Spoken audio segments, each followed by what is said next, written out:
Let me ask you a question. Have you ever been going through something and you don't feel like you can do it? And then you hear a heroic story of another person facing perhaps an even more difficult circumstance. And you become inspired and you feel like you can handle what you've been dealt. If you haven't, get ready. And if you have, it's about to happen again.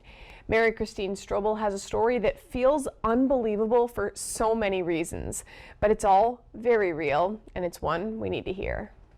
I'll never forget that feeling of my foot's first contact with the bay's bottom.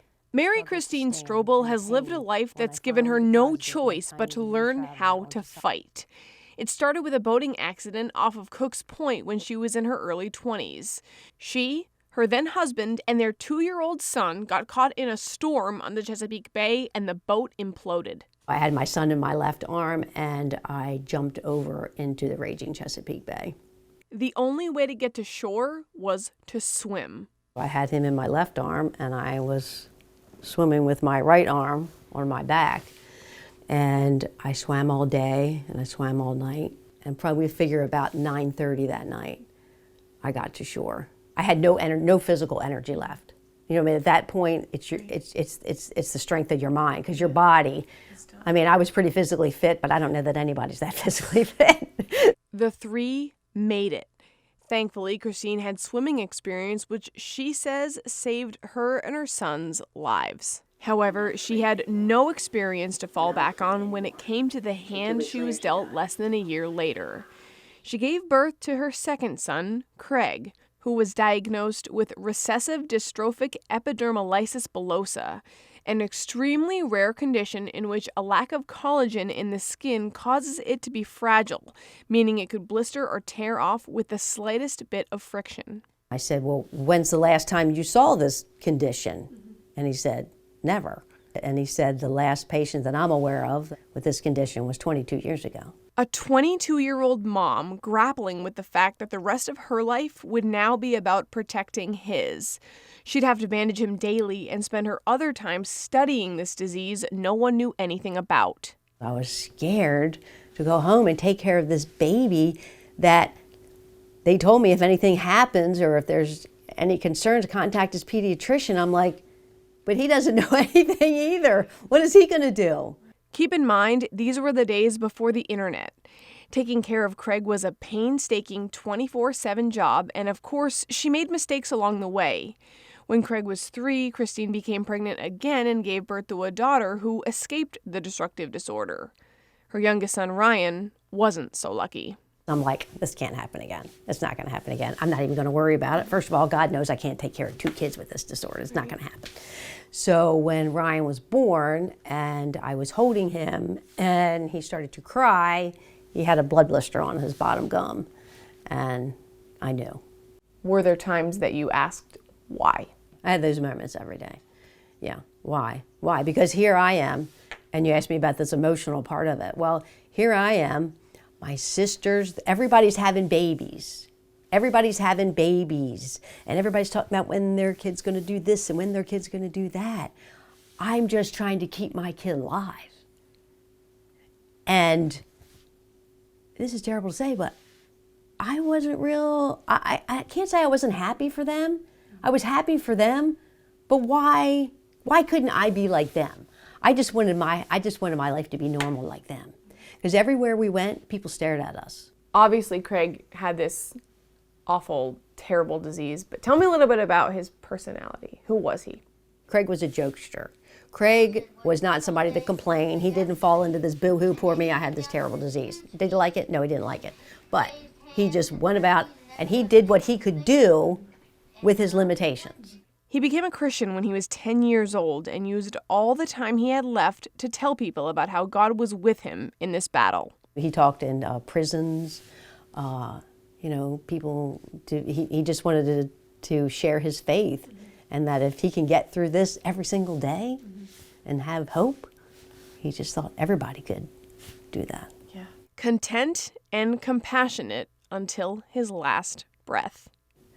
So then the hospice lady came in to talk to Craig, and she said, Craig, your liver and your kidneys are shutting down. And he said, I know. And he said, and thank you so much for coming in here. I know you have a really hard job. Thanks for coming in here. That's the kind of person he was. Craig was 24 when he died. Christine's other son with RDEB, Ryan, is 29 now. She says his case is less severe than his brother's, but still brutal. He needed a tumor removed from his brain when he was only 12. There was no documentation of anybody having a child having this disease and having brain surgery. Ryan's road to recovery after that was long and filled with challenges. Like every one before, they dealt with this difficulty, and each one after that. So if you could go back and change it and have Craig and Ryan not have to go through this, would you? Yes. I've thought about that a million times, and nobody's ever asked me that. But yes, I would change it. If I could change it, I would change it, because I've seen suffering. I've had to do things to my kids that no parent should ever have to do. Of course, Christine can't go back and change it, but like her late son, Craig, she can change others' lives by sharing her experiences. And that is what she did with her book, Stuffing Cotton. We'll hear about that next. Delaware Life will be right back. Before the break, we introduced you to Mary Christine Strobel, a heroic mother who fought alongside two of her sons in their battles against a devastating skin condition, recessive dystrophic epidermolysis bullosa. This disease, while rare, still impacts families worldwide.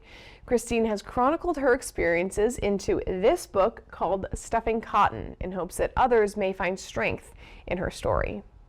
In the quiet stillness of a rare, calm evening, my thoughts drifted back in astonishment to what had been my life for the past 2 decades. Christine Strobel reads a reflective excerpt from her newly published book, Stuffing Cotton.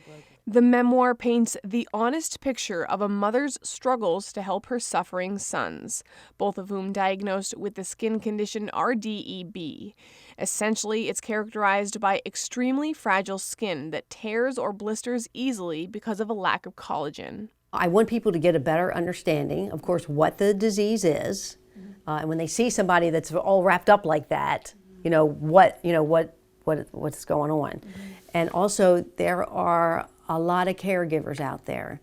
So caregivers have a hard job. If I had had a book like Stuffing Cotton, a lot of the mistakes that I made with Craig and Ryan, I wouldn't have made, because somebody would have already done it and showed me. The reason for the name Stuffing Cotton is twofold.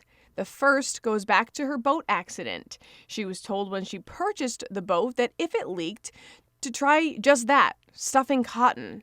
And the second, she used cotton as part of her son's bandages to help keep their skin safe. I stuffed cotton in the boat. I stuffed cotton with this skin disease, and the inevitable still happened. For a 9.5-hour stint, the Chesapeake beat on me and nearly took my life as I tried to save Brandon. RDEB, on the other hand, wasn't that kind. It relentlessly thrashed us. The why, I don't think I'm ever going to know. Craig never asked why. He didn't ask why, because his thing was that, Mom, it doesn't matter what has happened to me in life. What matters is what I do with what happens to me in life. So why bother with why? But I never got there. I still want to know why. Penning Stuffing Cotton challenged her to see her story differently in some ways. And that's another thing Craig would always say. Mom, it's okay to look back, but don't stare. Don't stare. That's cool. Yeah. And so I think that through writing the book, instead of looking back on the negative, hard things, writing the book, it was very difficult writing the book. But now that it's all in the book, I just hope other people can draw some strength from it when they think they can't. You can. It took her even more strength while writing to face the wounds that go beyond skin deep. I learned how much of it I had stuffed. That's what I learned. I still had a lot of grieving left to do. Because when Craig passed away, I was grieving his death, but I never had time to grieve all the things that happened along the way because they never stopped. Your biggest challenges might look different than hers. In fact, more than likely, they do. But Stuffing Cotton can inspire you to take those on in ways that you never have before. People think, I can't go any further, I can't go any further, but you can. You can. You think, I mean, you take, somebody like Craig and Ryan, they push through it every single day against odds that should kill you. Just like she pushed through the water all those years ago. They have an inner fight that they don't know they have. And I had that inner fight that I didn't know that I had until I was in that boat accident. So it's almost like having the boat accident happen first, before all this, it kind of prepared you in a way to know that you were going to be able to get through hard things. Right. What you were about to face. In a way. And through the book, the boat accident is threaded all through the book about how I look back and I say, that boat accident didn't have anything on this. Stuffing Cotton is just debuting in the world, and Christine has no way of knowing what it means for her future. But she dreams of it being another beginning of sorts, to a foundation she'd name after something her late son Craig would say when teaching kids to fly kites. And he would tell those kids, let this be a lesson to you. You got to keep looking up. And so I don't know how this book is going to work out. I don't know what's going to happen. But if I could ever start the Looking Up Foundation, that would be really cool. And Christine gave me a copy of her book, and I am truly excited to dive in. You can get your copy online or meet the author this Saturday from 10 to 4 at her signing at the historic Atlantic Hotel in Berlin. You can find more details on that on delmarvalife.com.